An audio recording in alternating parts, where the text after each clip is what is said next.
The first time I realized love could feel like a glitch was on the day of my wedding. You'd think a wedding would be the perfect storybook ending, right?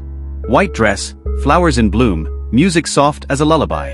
But mine felt like I was trapped in a game that refused to follow the rules. I remember standing there, watching the guests file in, and already it felt wrong.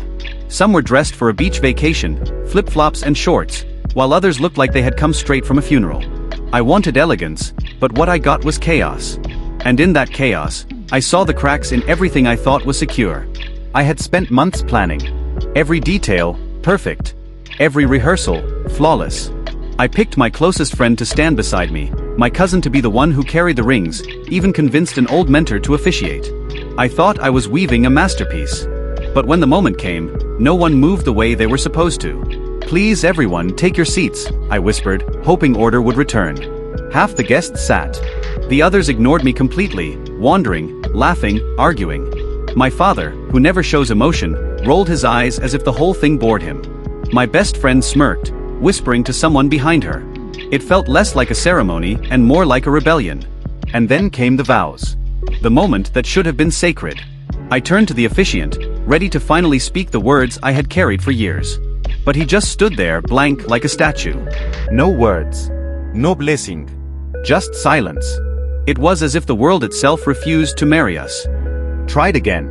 Nothing. Desperation clawed at me. My fiancé reached for my hand, but even that felt clumsy. Our noses bumped awkwardly when we kissed, like the universe was mocking us. People chuckled. My mother shook her head. The laughter stung worse than any insult. The cake? A disaster. We had picked it carefully, a symbol of sweetness, a centerpiece for the joy we thought we'd share. But when the moment came to cut it, it vanished. Literally gone. Guests stood there, waiting, confused, while I fought back tears. It felt like the cake was never meant for us, like the sweetness had spoiled before we could taste it. And then came the final humiliation.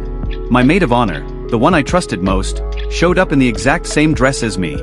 For a second, it felt like she wasn't there to celebrate me, but to replace me. As if she had been waiting, lurking, ready to step into my life if I stumbled. And oh, how I stumbled. What was supposed to be the happiest day of my life turned into a stage play where every cue failed, every line was forgotten, every spotlight burned too harsh. My dream collapsed into frustration, and I laughed, then cried, then laughed again, because what else could I do? But here's the part one can't shake. Even in the chaos, even when everything fell apart, I saw the truth I had been avoiding. A wedding isn't proof of love. It's a mirror. And mine reflected everything I didn't want to see. The fractures in friendships, the bitterness in family, the doubt buried deep inside me. So I ask you, what would you do if the day you built your whole future on fell apart in your hands? Would you fight to fix it, pretend it was perfect, or would you finally admit the truth? That maybe the ceremony was never broken, maybe the love itself was? Because me? I walked away from that altar, not as a wife, but as someone reborn. And I've been asking myself ever since, was it really a glitch, or was it the universe giving me one last chance to escape?